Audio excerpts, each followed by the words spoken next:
of human beings into civilized and non-civilized. I am trying to show you that in fact the essence of his theory is that we are all equal, men and women in the world. And that is where he starts from, though not necessarily where he ends up.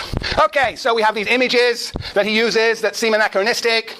They are a reflection of the colonial era in which he lived. So perhaps he's not always consistent in his application of the rights of man. Quotes. But even the American Declaration of Independence. Do you remember some phrase in the Declaration where they has a similar sort of reference? The great Declaration of Independence, where we're all created equal. Yes, but there is a place in the Declaration where it talks of what?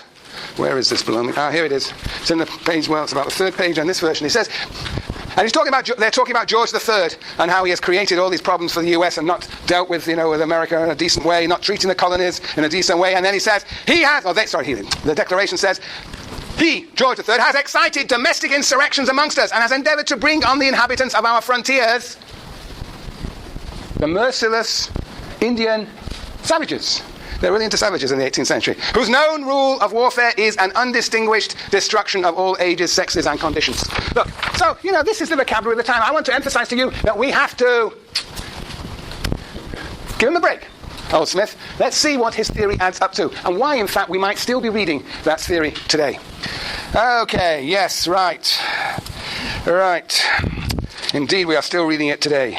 And I will also suggest to you, if you look at the Wall Street Journal, there are continual references to the writings of Adam Smith. I think many of the ideas of Adam Smith have become crudified, as we will see when we read him carefully. Anyway, I think he is the most appropriate point of departure for this course, because he has this relatively simple notion, but really transformative notion of the division of labour. So, my first question to you, we've got 11 minutes and we're going to start moving into Smith now. But before we move into Smith, are there any questions? That was my introduction to Smith. We're now going to move into the text. Going. Any questions? It'll cool off. And if you look tired, I'm going to bring in perhaps a water pistol to keep you cool. Yes. Where are you? Where's the question? Here, Conrad. You said, I didn't quite catch it, but you were talking about enclosures. Uh-huh. You were saying that there are ways in which people are forced into the labor market to sell their labor. Mm-hmm. Okay, so is that pretty much... That is exactly it. There was the common land, there was the lord's land, there was the serf's land. They had strips this is where the serfs worked, this is where the lord's land, they would work on the lord's land, they would work on their own land, and then there was a common land that they required in order for them to graze their cattle or graze their sheep. The Lord just appropriated that. They therefore and slowly began to appropriate this land too, so they were in a sense pushed off the land. Waiting for whom? Those eager employers. Eager to employ the dispossessed serfs. But I think it's important to note, this is not just an historical phenomenon. This occurs the whole time. It continues to occur in the world we know today. You will see it. You carefully look at your newspaper. In many countries, but even in this country. I mean, talking about New Orleans. Interesting, huh? There was a real dispossession there. When African Americans want to come back to New Orleans, they find what? Their public housing is no longer accessible. Right? One could argue that this was indeed a strategy. I'm not saying this is necessary. It will require a lot of empirical evidence. But it's a theory course, after all. Yeah. One could argue that, in fact, and some have indeed, argued that, in a sense, local businessmen, local capital, exploited Hurricane Katrina to, in fact, restructure the demography of New Orleans, to expel, in a sense, ultimately African Americans, and to bring in cheap what? Do you know who did begin to provide a lot of the labor in New Orleans? Yes, who are you? Juliana, right, okay. Yes, migrant labor, sometimes documented, sometimes undocumented labor. So, there was a restructuring. So one could argue that there was a dispossession. It was presented as a natural disaster.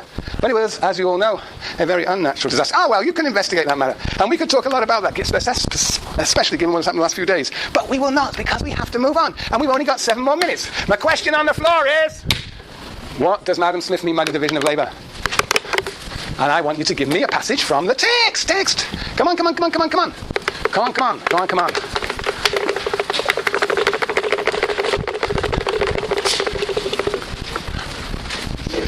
I'm really tempted to ask you what your name is, and I'll try.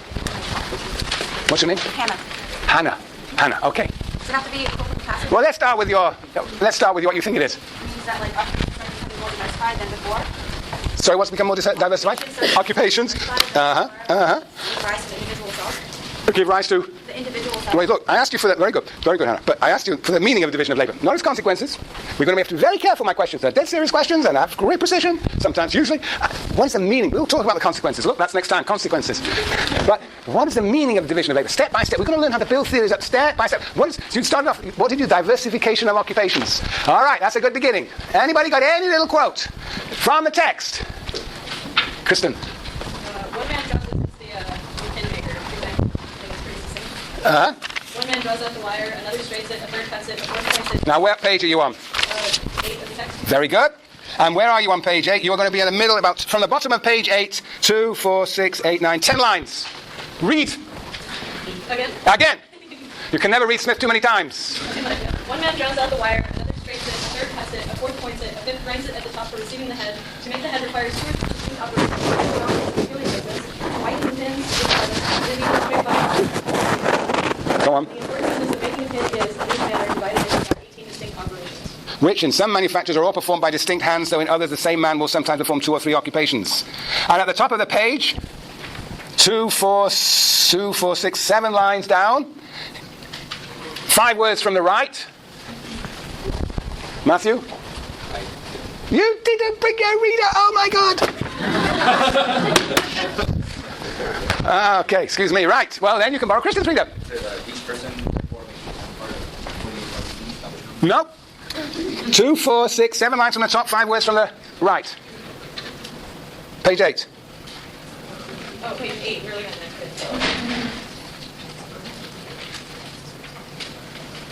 Therefore, the work may really be divided into a much greater number of parts than those of more technical nature. The division is not... Hold on, okay. Yeah, you can't mumble. This is the most important thing, and you've got to read it out clear and loud. Keep everybody awake. Impress the people upon the importance of this passage. Don't sound bored. Okay, Matthew, read properly. The work may really... No. Loud, I said. Come on. The work may really be divided into a much greater number of parts than those of more technical nature. The division is not near so obvious and has accordingly been much less observed. Okay, who else wants to read this out? Who's got a loud voice? Simeon. Yes, read it out again. The work.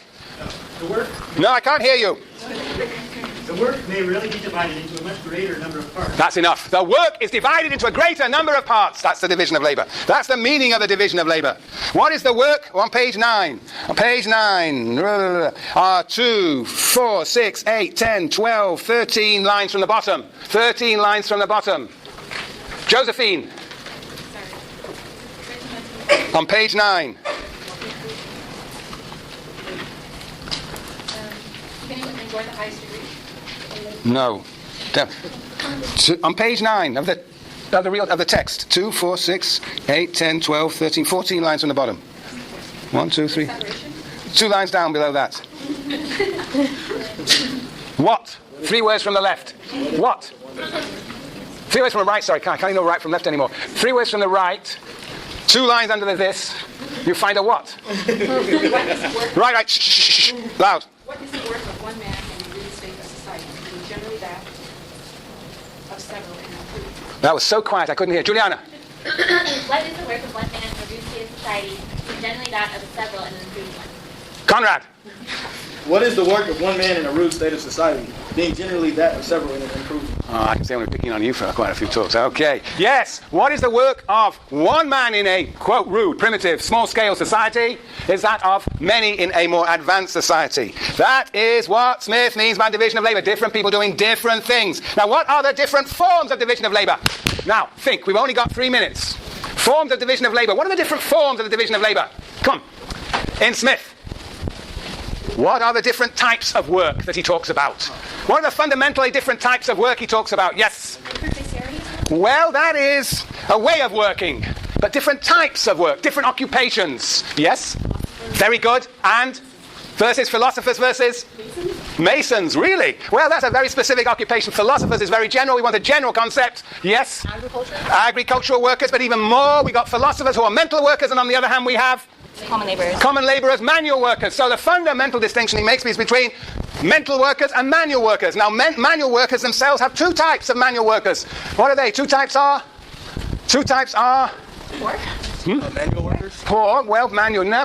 Types of work. Well, you put brick makers. That's very narrow occupation. Types of work. There are two types, yes. Very good. BB, brilliant. Yes, agriculture and manufacturing. Yes, there are agriculture and manufacturing. And the mental workers have also different specialities, different philosophers. So the categories, of course, what does he call those people who specialize in manual work? They're called workers, producers, workers, very good. And the mental workers are called philosophers. And now the question is this, the most fundamental question I've yet to approach today is this. How do people get distributed into these particular occupations? How is it that somebody ends up as a porter, somebody else ends up as a philosopher? How does it happen according to Smith? Yes.